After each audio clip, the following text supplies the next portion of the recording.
ndanezerewe cyane no kureba abantu bitangiye siporo mukava impande zitari zimwe mukemera gupfirwa imirimo yanyu ariko mukagira ngo katuje kubana na Paul. Ndabashima cyane afite ubugarukiro. Uwiteka akomeze abahe rukundo kandi icy'Imana dushaka bagenzi n'urukundo. Imijinya ntacyo yamara.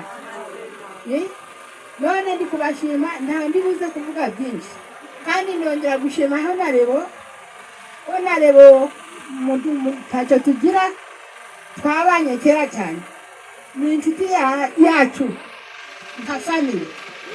Ndagushima cyane kuko yitanze akagira ngo akomeze abane na Paul. Nawe ndagusaba kugira ngo wubahe abantu bari kugushyigikira, umenye ngo bari gupfirwa imirimo yabo ariko bakaza kubana nawe. None nawe ndagusaba utazigera ubavamo, uzakomeze ubibuke uko nabo bemeye gusiga ibyabo bakagukurikira. Ndabashima cyane, amagambo yanjye ni yayo kandi ariko Paul umucyara wawe yaje ndashaka ko umwereka abantu.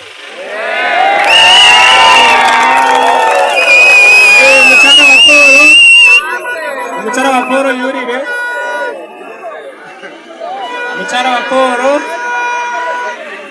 yurire hano nawe arebe ko abantu bamukunze.